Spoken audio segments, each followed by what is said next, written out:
What's going on, YouTube? It's your boy Luis Cuba Arias TV. We back at it with another segment. And today we're going to talk about the fight that just announced.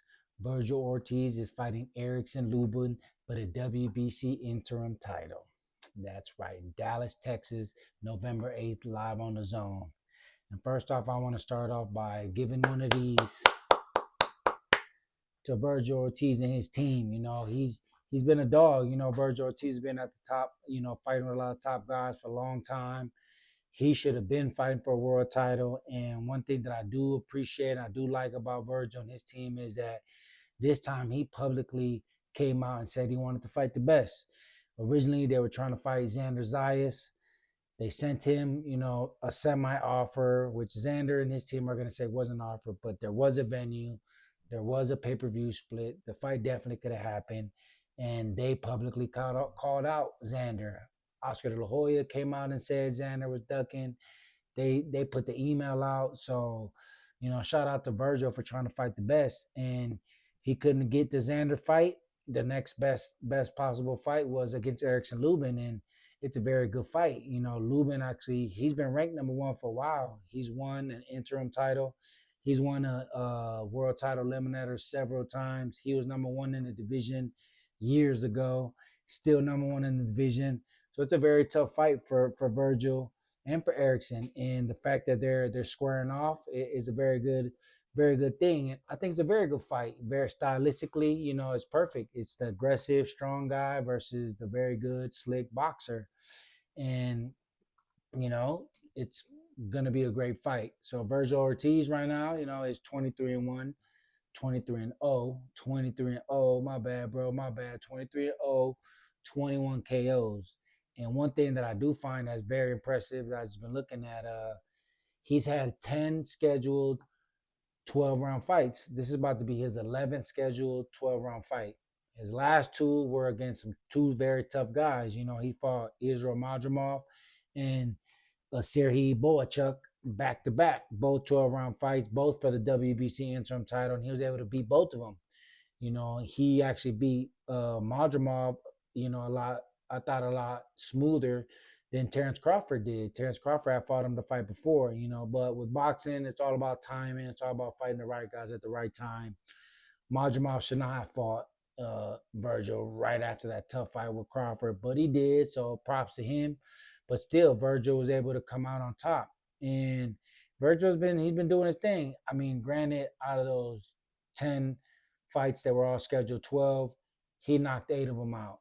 The only ones that he did go 12 was the last two, which were both for WBC world titles. So he's been in position for a while. We thought that he was going to fight for a world title at 147 pounds. He was getting sick several times, so he had to, couldn't get that title fight. So he moved up, but it's going to be a very good fight, and Lubin is 27-2, 19 knockouts. He just won his IBF eliminator, his last fight, knocking out Andre Holmes in the 11th round. Kind of a slow start. It took him a while to get him out of there. One of the judges had it a draw. That's crazy. I did not think it was a draw. He was winning before the fight. He was controlling the fight, and he ended up knocking him out in the 11th. He fought Jesus Ramos. Before that, a lot of people thought he lost that fight, but, he controlled that fight. He won that fight. It was a very, very good fight. He beat me, which was some bullshit, but he did beat me. And coming from experience, being in there with him, he's very good. I've sparred him before even before we fought, I had sparred him several times.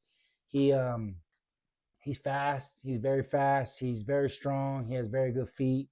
And he has the tools to beat Virgil, but Virgil also has the tools to beat him. Out of the two losses that Lubin has had, they were by knockout, which I think, one of them was, with the Charlo. The Charlo, he just got caught, right spot, right time. He was real young. He shouldn't have even took the Charlo fight, but he wanted to be great at a very young age. Came back and backfired. And the other fight was with Fondora, which was Fight of the Year candidate. I think it won Fight of the Year. They knocked each other down back and forth. But Fondora's obviously, he's a top guy at 154 pounds right now. He's still champion. So it's not like he lost to any scrubs. He's been, and he's beat a lot of good guys. So this is a very good fight, very good main event. Um, Looking forward to it.